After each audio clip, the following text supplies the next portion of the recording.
수도권 집중과 인구 구조 변화에 대응하기 위해 비수도권의 광역 시도 간 통합이 권고됐습니다. 하지만 시도 간 입장차가 크고 행정적, 재정적 권한 배분이 구체적이지 않아 현실성이 떨어진다는 지적도 나옵니다. 허성준 기자입니다. 30년 뒤 비수도권 광역시 인구는 25%까지 줄어듭니다.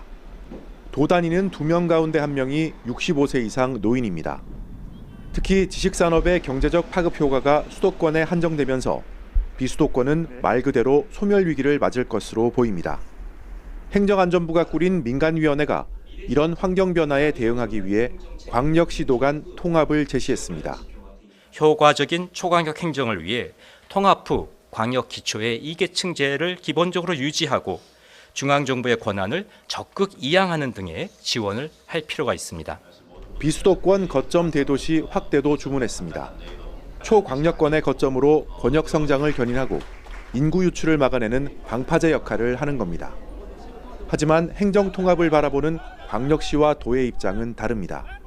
광역시의 재정이 농어촌 지역에 분산된다든지 거점 도시에서 먼 지역은 소외될 거라는 우려 등입니다. 재정 권한의 절반 이상을 지자체에 이양하는 등 실질적인 지원 방안이 마련되지 않으면 실효성이 떨어진다는 지적도 나옵니다. 현실적인 실행 계획이 없는 그와 같은 상태에서 말로만 이야기하는 것은 아무런 의미가 없습니다.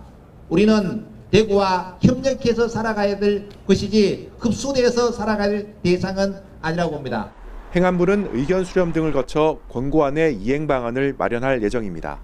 하지만 수도권과 비수도권은 물론 지자체 사이에도 이해관계가 엇갈리는 만큼 상당한 진통이 뒤따를 것으로 보입니다. YTN 허성준입니다. 정부가 국토 균형 발전을 위해 지자체 통폐합과 메가시티 추진 등 행정체제 개편을 적극적으로 추진합니다. 네, 각종 사고나 재난으로 인한 국민 피해를 막기 위한 안전 대책도 손보기로 했습니다. 김종성 기자입니다. 행정안전부는 국토 균형 발전을 위해 자치단체 통합, 메가시티 구축 등 행정체제 개편 논의를 적극 지원하겠다고 밝혔습니다.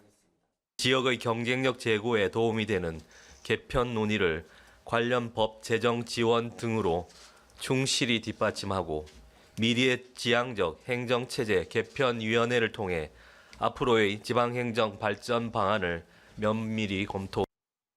지방소멸 대응기금과 민간 투자를 연계한 3조 원 규모 지역 활성화 투자 펀드를 조성하고 지방 공기업의 지역 투자를 올해 17조 1천억 원에서 내년 20조 2천억 원으로 확대합니다. 기회발전특구로 이전하는 기업에는 부동산 취득세, 재산세 감면 세제 혜택도 제공합니다. 안전사고에 따른 인명피해를 줄이기 위한 정책도 추진됩니다. AI 기술을 입힌 CCTV 관제 시스템을 구축해 인파 밀집 사고나 대형 화재 등에 대비하는 한편 폭우로 인한 침수 사고를 막기 위한 조기 경보 시스템도 구축할 예정입니다. 지하 차도는 15cm만 물이 차도 전면 통제하고 자동 진입 차단 시설을 설치하는 등 침수 피해를 방지하겠습니다.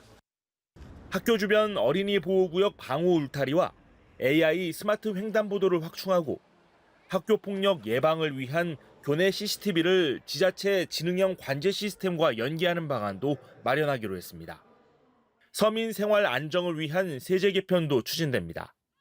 저출생 대책 중 하나로 태어난 아이와 실거주 목적으로 집을 살 경우 12억 원 이하 주택은 500만 원 한도 내에서 취득세를 면제해주고 자동차세 과세 기준을 기존 배기량이 아닌 차량 가격에 맞춰 매기는 방안도 구체화할 계획입니다. 연합뉴스TV 김종상입니다. 지난 2020년부터 우리나라 인구수는 본격 감소하기 시작했습니다.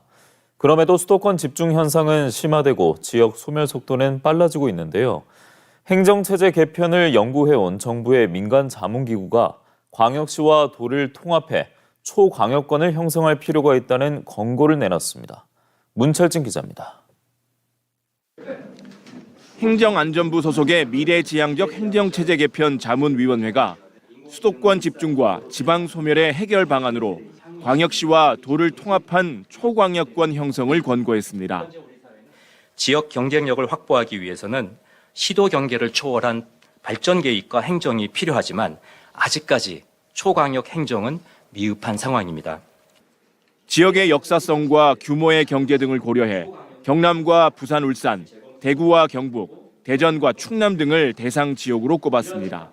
통합 모델은 두 가지를 제시했습니다.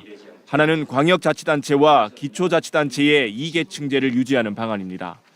경남과 부산, 울산을 합친 초광역자치단체를 만들고 그 아래에 부산 특례시와 울산 특례시, 경남의 18개 시군을 그대로 두거나 경남의 18개 시군과 부산과 울산의 21개 구군을 존치하는 방식입니다. 다른 하나는 부울경 메가시티처럼 특정한 사무나 사업을 중심으로 광역자치단체끼리 연합하는 방식입니다. 위원회는 또 권역 성장을 견인하는 거점 도시를 조성하기 위해 인구가 적은 시군구를 통합하고 비수도권 지역의 특례시 인구 기준을 낮추는 방안도 권고했습니다. 다만 지역이 주도해 최적의 개편안을 찾아내고 정부는 이를 지원하는 형태로 추진되어야 한다고 밝혔습니다. 행정안전부는 후속 조치를 추진할 지원단을 설치하고 충분한 의견 수렴을 거쳐 이행 방안을 마련할 계획입니다. 지역별로 좀 여건들도 다 다르고 또 해당 지역에서 그 지원이 필요한 사항들이 전부 좀 상이하기 때문에 그런 부분에 대해서는 이제 지역 의견이 최대한 좀 존중되는 차원에서. 하지만 행정체제 개편이 현실화되기까진 넘어야 할 산이 너무 많습니다. 당장 탄핵 정국 속에 후속 조치를 마련하기가 쉽지 않습니다. 행정체제 개편이 총선은 물론 지방선거 선거구 개편과도 맞물려 있다는 점도 변수입니다. 가장 중요한 건 대폭적인 권한 이양과 재정 지원입니다. 그 통합 이후에 실질적으로 그 지역이 성장할 수 있는 그런 실질적인 권한들을 좀 줘야 된다. 아마 그거는 그래서 이제 중앙정부의 권한을 지방이 이양을 해야 되는데 통합을 둘러싸고 지역마다 극명하게 엇갈리는 이해관계를 어떻게 조정하고 하나로 뜻을 모을지도 관건입니다. MBC 뉴스 문철진입니다.